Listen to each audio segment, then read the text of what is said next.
In our previous video, when we doing the load and store operation, we always do it in a 4-byte operations, or what we call a word operation.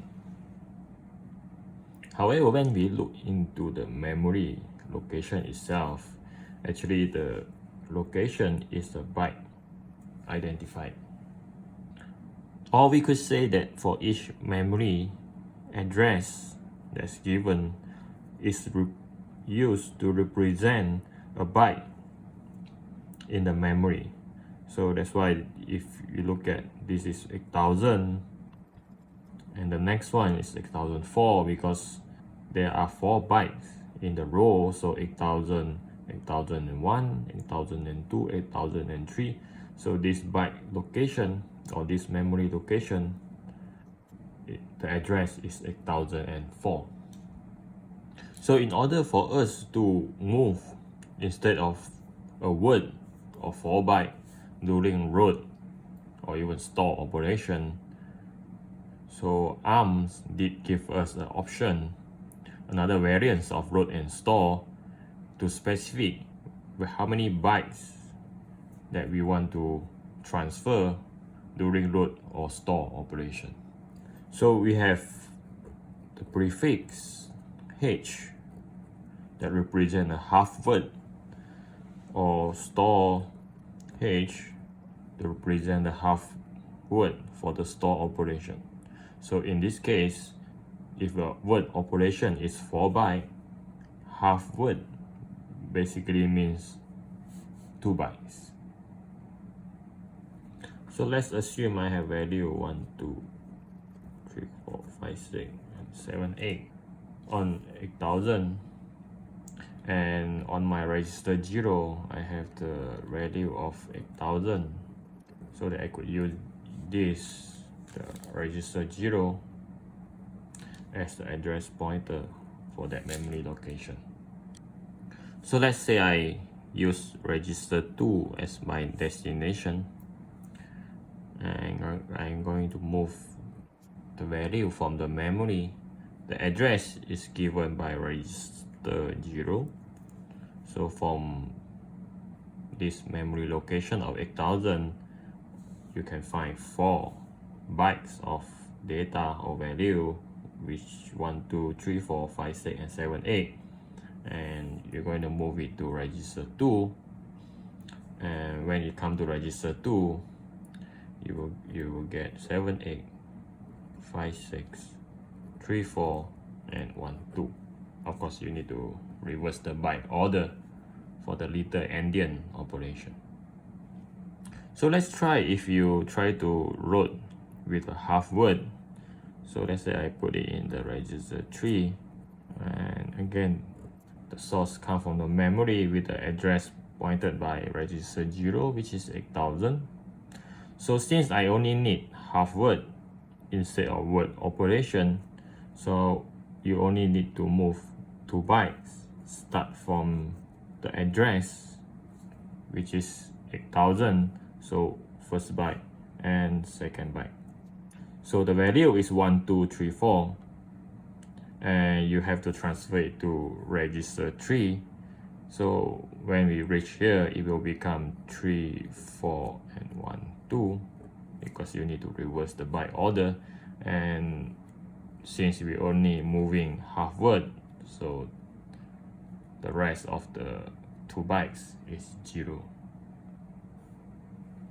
And lastly, when you have a byte operation, so let's say you move it to register 4 from the same memory location, and now we only need to move a byte. So start from the address, this is the first byte, and the value is 12, and the 12 will move to our destination, which is register 4, and you should find 12 there. Then since we only moving a byte, so the rest will be 0, and since this is only 1 byte and there are no byte for you to swap for the little endian, now look at how the store operation will do when you have half or byte prefix. So let's assume I have the value 8004 at register 1. So if I'm going to store R2 back to the memory, and the address is given by R1, which is 8004. So store represent a word operation without any prefix. So, and the value come from register 2, which is 7, 8, 5, 6, 3, 2, and 1, 2. So you're going to transfer the value into the memory in a 4-byte operation. So you will have 1, 2, 3, 4, 5, 6, and 7, 8. So let's look at store half word, and from register 2 again. So this is the value. Put it into the memory, and again the address is given by register 1. So I'm going to write the new value down there so that we can compare what's the difference.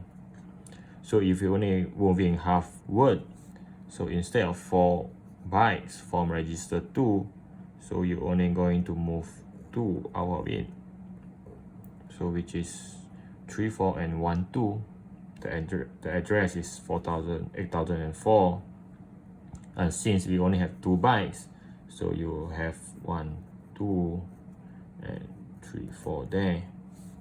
Alright, so unlike the registers, the memory is a byte addressable, so you don't need to fill in the 0 behind, because it can actually do a byte operation for each address 8004, and this will be the address of 8005.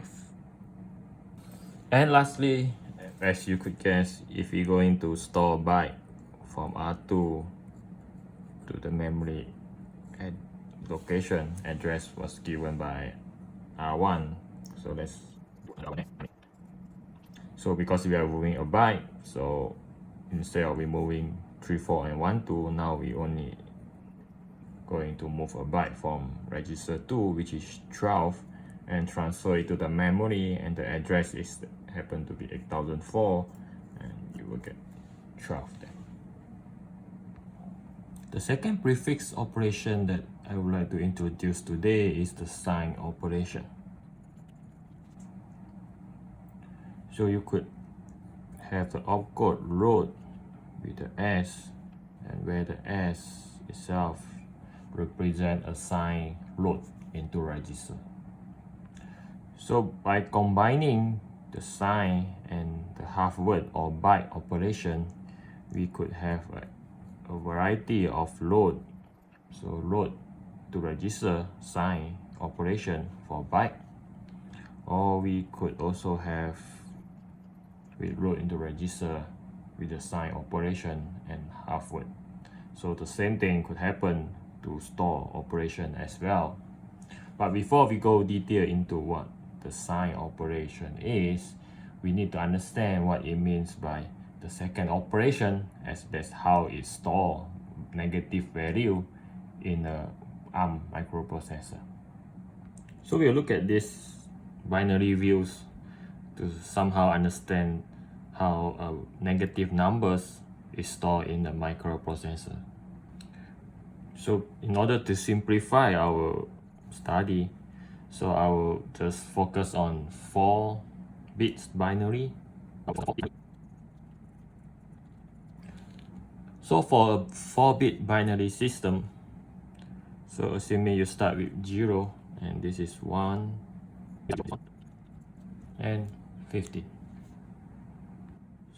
So of course, from 0 to 15, we assume all these are positive numbers.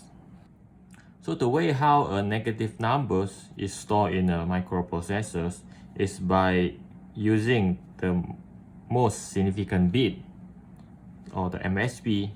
When the value is 1, the processor will treat this as a negative numbers. So if the MSB is 0, for the in this case, so the processor will treat this as positive numbers. So for this 4-bit binary system, so if you want to consider as a sign operation instead of unsigned, so this one will be +1. And we stop at 7, +7, because after 1111, it become 1000, which is the MSB is 1. So anything start from here is a negative numbers. So of course this is 0, and you start to have -1, -2, -3, -4, -5. So this is basically how an unsigned or signed value is treated inside microprocessor for a 4-bit binary system.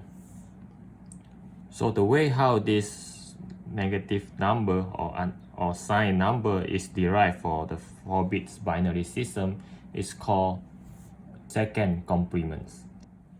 So for example, you have a -4 in a decimal and you want to represent it in a second complement inside a microprocessors.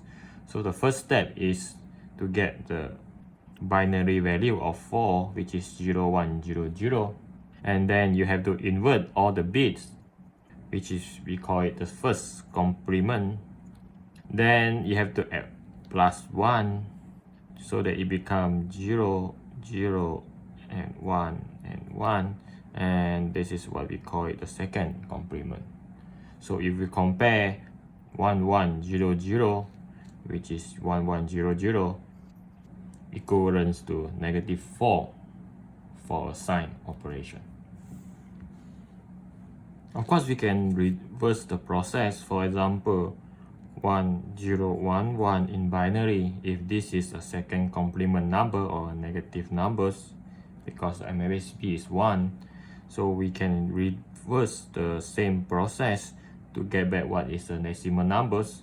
So first we inverse all the bit 0, 1, 0, 0 to get the first complement, and then add it with 1, so you will get 0, 1, 0, 0, which is 5 in decimal. But of course we know that this is a negative number and due to the MSB, so we can say that this is a -5 in decimal. So in summary, if we are looking the number as unsigned, so we can convert the binary to decimal as a usual. But if this is a signed operation for a microprocessor, especially in ARM, we have to first look at the MSB. The MSB is 0, represent this is a positive number.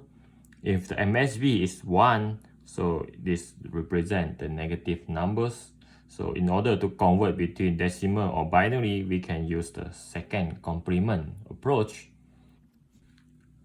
And of course, this is only 4 bits to simplify our understanding.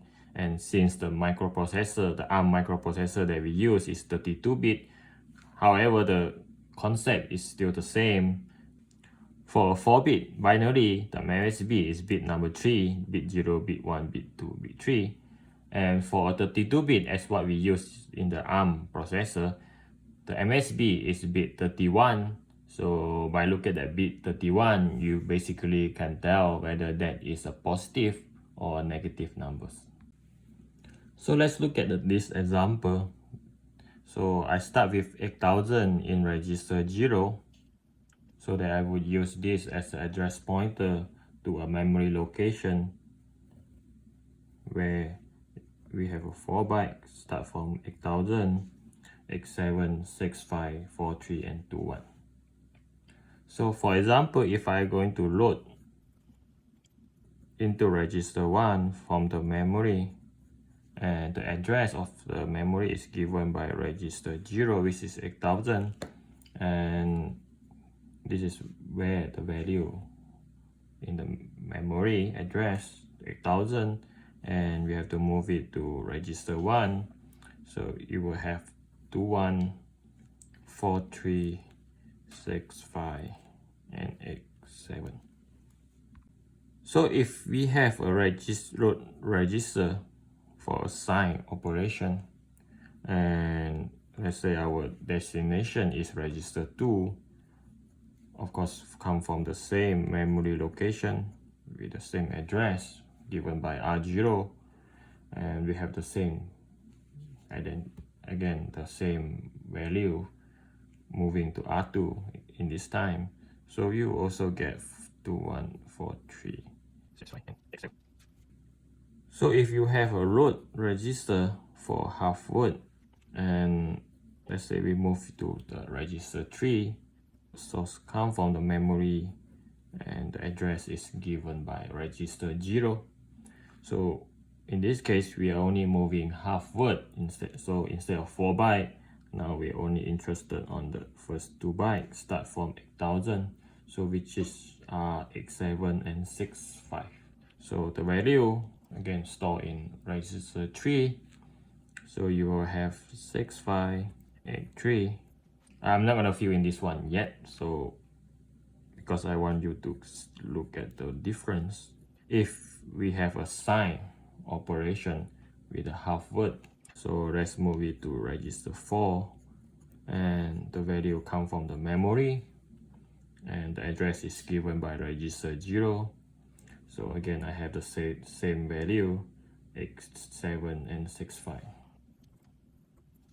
So if you remember what we did previously when we load H half word from a memory to registers, since half word only move 2 bytes from the memory, so we basically fill in 0 from the rest of the location.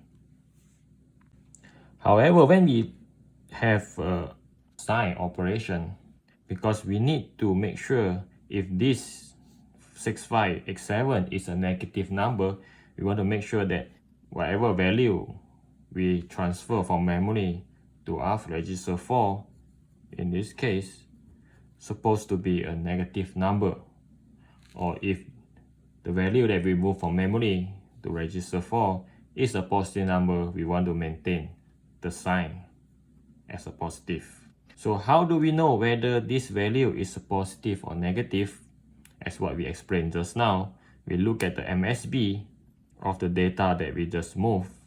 So since we only moving a half word, since we only have 2 bytes in that case, so 6 in binary is 0, 1, 1, 0. So and the MSB in this case is 0. So means this is a positive numbers. So in order to maintain this 32-bit value in register 4 as a positive, the MSB on the bit 31 supposed to be 0. So what our normal practice is, since this is a positive number, the MSB of this 2 byte is 0, so we will duplicate the 0 to fill in all the space afterwards.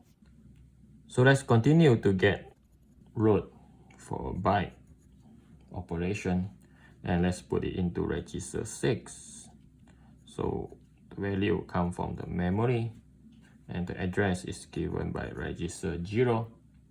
So again, from this memory location, since we are only interested on the byte operation, so the value we'll get is 87, and 87 will be stored into register 6, X7 in this case.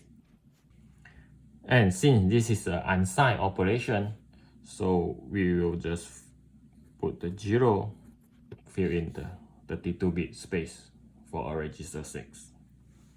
So we can repeat the same process for a sign operation and a byte. Let's move to a register 7, and again the data come from the memory. The address is given by register 0, which is 8000. Same value 87, move to register 7. However, in this case, because this is a sign operation, so our job is to make sure register 7 in this case should maintain whether this is a positive or this is a negative numbers. So if you look at 87, the binary value for 8 is 1000. So in this case, 1 in MSB for this byte represent that this is a negative numbers. So same case with what we do with the sign half word operation. If this is 0, we will duplicate 0 to fill in the blank, whatever space we have behind. And since this is 1, so we will keep duplicate 1 to fill in all the space until bit 31 for R7. So if you have 1111 in hexadecimal, you will find out that you will get FF all the way up till bit 31. So by doing that, since the MSB for R7, the bit number 31 is 1 because F in binary represent 1111. So this is negative numbers. So we preserve the negative numbers 87 that we transfer from the memory to registers. So hopefully you get some basic idea about signed and unsigned operation. So on the next video, we will look more detail into how signed and unsigned operation going to affect the arithmetic opcodes that we studied previously. So with this, it concludes the topics today. I will see you in next week.